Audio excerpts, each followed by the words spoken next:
आवश्यक सूचना। ये कहानी पूर्ण रूप से काल्पनिक है। इस वीडियो में दिखाए गए सभी पात्र, स्थान, घटनाएं और संवाद केवल मनोरंजन के उद्देश्य से बनाए गए हैं। इस कहानी का किसी भी जीवित या मृत व्यक्ति, वास्तविक घटना, स्थान या धार्मिक मान्यताओं से कोई संबंध नहीं है। ये वीडियो किसी भी प्रकार के अंधविश्वास, डर या कुरीतियों को बढ़ावा देने के लिए नहीं है। इसका उद्देश्य केवल मनोरंजन और एक भावनात्मक संदेश देना है। कृपया इसे केवल एक काल्पनिक कहानी के रूप में देखें। नमस्कार दोस्तों, आप सभी का स्वागत है आपके अपने YouTube चैनल पर। अगर वीडियो आपको पसंद आए तो लाइक करें, शेयर करें और चैनल को सब्सक्राइब करना बिल्कुल न भूलें। आप सुन रहे हैं देशभक्ति कहानी झंडा। सोनू की उम्र कोई 12-13 साल से ज्यादा नहीं थी, लेकिन उसकी आंखों में उम्र से कहीं ज्यादा जिम्मेदारी झलकती थी। सुबह की हल्की ठंड में जब मोहल्ले के बच्चे स्कूल जाने की तैयारी कर रहे होते, तब सोनू अपनी माँ के साथ दिन की योजना बना रहा होता। उसके लिए स्कूल की जगह सड़क ही उसकी कक्षा थी और मेहनत ही उसका पाठ्यक्रम। माँ की झुकी हुई कमर और झुर्रियों भरे चेहरे को देखकर सोनू कभी शिकायत नहीं करता था। वो जानता था कि उसकी माँ ही उसका पूरा संसार है और वही उसकी सबसे बड़ी ताकत भी। एक दिन सोनू ने माँ से कहा, माँ, मेरे सभी दोस्त सिग्नल पर झंडे बेच रहे हैं। मैं भी अब कुछ दिन झंडे बेचूंगा। माल खरीदने के लिए कुछ पैसे दे दो। अब कुछ दिन तक पेन और फूल नहीं बेचूंगा। अभी झंडे का सीजन है। उसकी आवाज में उम्मीद भी थी और डर भी। उम्मीद इस बात की कि कमाई अच्छी होगी और डर इस बात का कि माँ मना ना कर दे। माँ ने बेटे को ध्यान से देखा। उसे मालूम था कि झंडे बेचने का मतलब सिग्नल पर तेज रफ्तार गाड़ियों के बीच दौड़ना, जान जोखिम में डालना और कभी-कभी लोगों की कठोर बातें भी सुनना। लेकिन माँ ये भी जानती थी कि पेट की आग और हालात किसी की उम्र नहीं देखते। उसने गहरी सांस ली और बोली, ठीक है बेटा, ये ले पैसे, इससे झंडे खरीद ला। झंडे एक ठेले में रख लेना और बारिश से बचाना। बारिश में भीग गया तो झंडे खराब हो जाएंगे। सोनू ने माँ के हाथ से पैसे लिए, उसकी हथेली को छूकर माथे से लगाया और थैला कंधे पर डालकर निकल पड़ा। माँ देर तक उसे जाते हुए देखती रही। उसकी आंखों में चिंता थी, लेकिन उससे भी ज्यादा दुआ। लाल बत्ती पर जैसे ही गाड़ियां रुकतीं, बच्चे जान की परवाह किए बिना सामान बेचने दौड़ पड़ते। कोई गुब्बारे लिए था, कोई झंडे, कोई खिलौने। हर बच्चा अपने अपने तरीके से लोगों का ध्यान खींचने की कोशिश करता।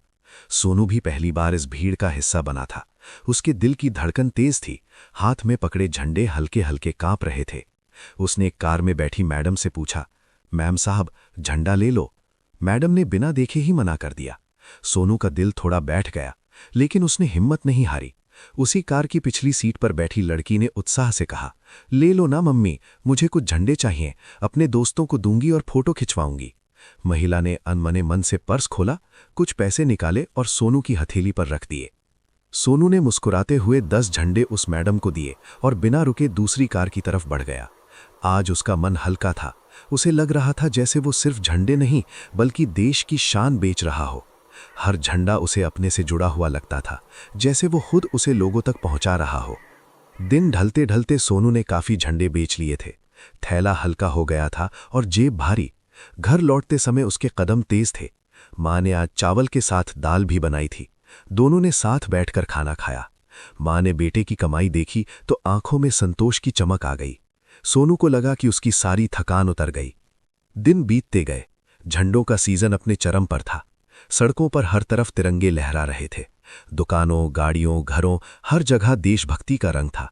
सोनू रोज सुबह निकलता और शाम को थका हारा लेकिन खुश लौटता। लेकिन हर सीजन की एक सच्चाई होती है। 15 अगस्त बीतते ही माहौल बदल गया। 16 अगस्त की सुबह आंटी की गाड़ी भीगी सड़क पर दौड़ी जा रही थी।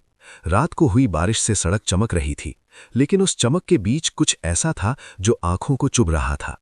सड़क के दोनों ओर कूड़े के ढेर में झंडे पड़े थे, गीले, मैले, फटे हुए।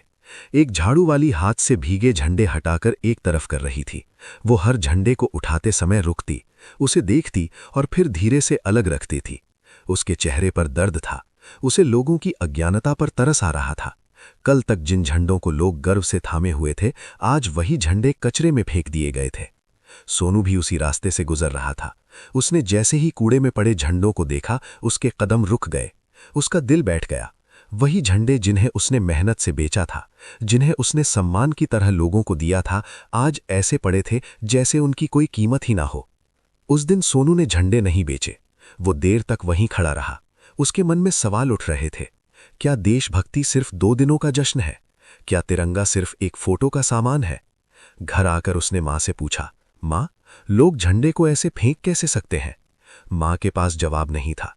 उसने बेटे को सीने से लगा लिया और बस इतना कहा, बेटा, देशभक्ति दिखाने से नहीं, निभाने से होती है। उस रात सोनू देर तक सो न पाया। उसकी आंखों के सामने वही गीले झंडे घूमते रहे। अगले दिन वो उन झंडों को इकट्ठा करने निकल पड़ा। उसने झाड़ू वाली से बात की, सफाई वालों से मदद ली और कई झंडे एक जगह जमा कर लिए। उसने मां से कहा, मां, हम इन झंडों का अपमान नहीं होने देंगे। मां ने बेटे की आंखों में जो दृढ़ता देखी, उसे गर्व हुआ।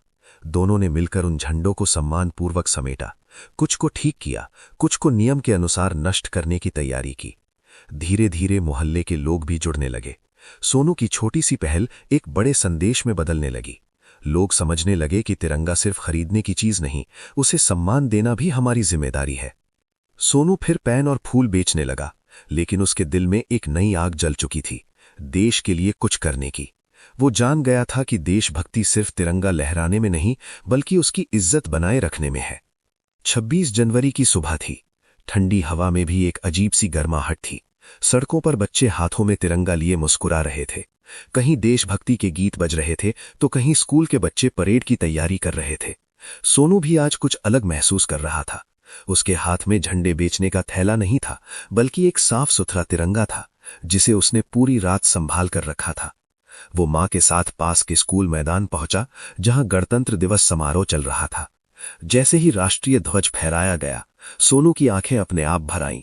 उसे वो सारे गीले और कूड़े में पड़े झंडे याद आ गए, जिन्हें उसने कभी समेटा था। आज वही तिरंगा आसमान की ऊंचाइयों को छू रहा था। सोनू ने मन ही मन कसम खाई, अब वो कभी भी तिरंगे को सिर्फ एक सामान नहीं समझेगा। मां ने बेटे के सिर पर हाथ रखा और धीरे से कहा, देख बेटा, यही है असली देशभक्ति। सोनू ने पहली बार समझा कि गणतंत्र दिवस सिर्फ छुट्टी या जश्न का दिन नहीं, बल्कि जिम्मेदारी का दिन है। ये दिन हमें याद दिलाता है कि ये देश सिर्फ नेताओं या सैनिकों का नहीं, बल्कि हर उस बच्चे का है जो ईमानदारी से मेहनत करता है। कार्यक्रम खत्म होने के बाद सोनू ने बच्चों को समझाया कि झंडे को कैसे सम्मान से रखना है, कैसे उसे कचरे में नहीं फेंकना चाहिए। लोग हैरान थे कि एक छोटा सा बच्चा इतनी बड़ी बात कैसे समझ गया, लेकिन सोनू मुस्कुरा रहा था, क्योंकि आज वो सिर्फ झंडा उठाए खड़ा नहीं था, बल्कि तिरंगे की इज्जत अपने दिल में लिए खड़ा था। सूरज की किरणें तिरंगे पर पड़ रही थीं और वो और भी चमक उठता था। सोनू ने आसमान की ओर देखा और धीमे स्वर में कहा, भारत माता की कसम, इस तिरंगे का मान मैं जीवन भर रखूंगा। और उसी क्षण गणतंत्र दिवस का अर्थ सोनू के जीवन में हमेशा के लिए अमर हो गया। दोस्तों, उम्मीद करता हूं कि आज की कहानी आपको अंत तक बांधे रखने में सफल रही होगी। अगर डर की ये दास्तान आपको पसंद आई हो, तो लाइक जरूर करें और इसे अपने दोस्तों के साथ साझा करें। ऐसी ही रहस्यमयी और दिल दहला देने वाली कहानियों के लिए चैनल को सब्सक्राइब करना न भूलें। फिर मिलेंगे अगले अध्याय के साथ, लेकिन तब तक सावधान रहिए।